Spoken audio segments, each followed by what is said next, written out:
चीन से कोरोना का बदला लेते हुए लगभग 1000 विदेशी कंपनियां छोड़ सकती हैं। चीन को छोड़ने के लिए हो चुकी हैं पूरी तरीके से तैयार। लेकिन सबसे बड़ी खबर है कि इनमें से 300 कंपनियां भारत आने को तैयार हो गई है। ये बड़ी खबर है। हर भारतीय युवा इस वीडियो को अंत तक जरूर देखे। कोरोना संकट के बीच भारत में 1000 विदेशी कंपनियों की एंट्री हो सकती है। ये कंपनियां भारत में फैक्ट्री लगाने पर जबरदस्त विचार कर रही हैं।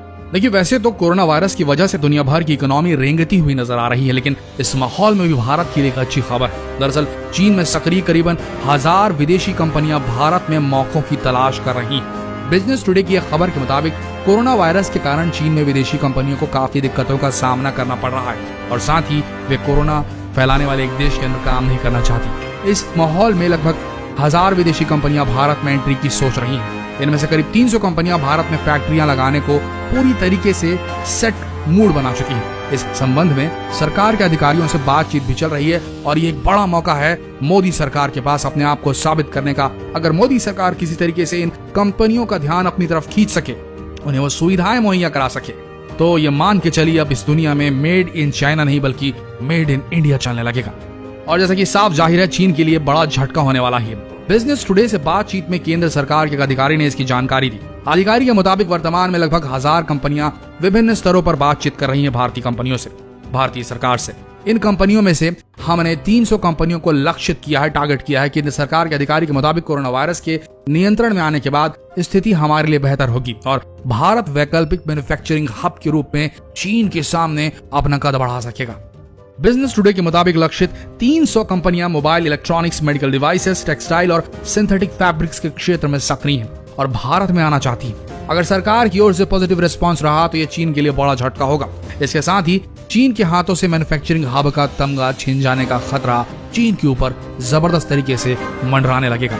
इसी बीच ये मोदी सरकार के पास गोल्डन अपॉर्चुनिटी है, बहुत बड़ा सुनहरा अवसर है। केंद्र की मोदी सरकार लगातार विदेशी निवेशकों को लुभाने में जुटी है। इसके लिए सरकार ने कई बड़े ऐलान भी किए हैं। बीते साल कॉर्पोरेट टैक्स को घटाकर 25.17% कर दिया गया था। वहीं नई फैक्ट्री लगाने वालों के लिए ये टैक्स घटकर 17% पर ला दिया गया है। ये टैक्स दक्षिण पूर्व एशिया में सबसे कम है, जो कि बड़ी उपलब्धि है हमारे लिए। सरकार ने मिनिमम अल्टरनेट टैक्स यानी कि MAT में राहत दी है। कंपनियों को अब 18.5% की बजाय 15% की दर से मैट देना होगा। तो दरअसल MAT जो है उन कंपनियों पर लगाया जाता है जो मुनाफा तो कमाती हैं, लेकिन रियायतों की वजह से इन पर टैक्स की देनदारी कम हो जाती है। देखिए, सीधी बात है, हाल ही में जापान ने अपनी कंपनी चीन से जापान में शिफ्ट कर ली है और इसी तरह अमेरिका और दक्षिण कोरिया जैसे देश भी अपनी कंपनियां चीन से हटा रहे हैं। हालांकि 2019 में जब ट्रेड वॉर शुरू हुआ था, तब भी बहुत सी कंपनियों ने चीन से हटकर दूसरे देशों में अपने कारोबार को बेस बनाया था। लेकिन ट्रेड वॉर के समय में भारत के पास एक अच्छा मौका था कि वो उन कंपनियों को भारत में एस्टैब्लिश करवा सके, लेकिन ये कंपनियां भारत को छोड़कर बाकी अन्य देशों में सेटल हो गई थी और कारण सिर्फ इतना ही था कि बाकी देश उन कंपनियों से बहुत कम टैक्स चार्ज कर रहे थे और साथ ही बेहतरीन सेवाएं भी प्रदान कर रहे थे। वहीं दूसरी तरफ भारत में टैक्सेस बहुत ज्यादा हैं और सुविधाएं भी कम है, इसलिए ये कंपनियां भारत को छोड़कर उस काल में दूसरे देश चली गई थी। लेकिन अब ये बड़ा मौका है मोदी जी के पास। देखिए, जब भी कोई कंपनी एक देश को छोड़कर दूसरे देश जाती है, तब वो ये देखती है कि उस देश की सरकार उन्हें टैक्स में कितना छूट दे रही है, रॉ मटेरियल कितनी आसानी से मिल रहा है, लेबर की अवेलेबिलिटी क्या है और उस देश का मार्केट एरिया कितना बड़ा है। और आज की तारीख में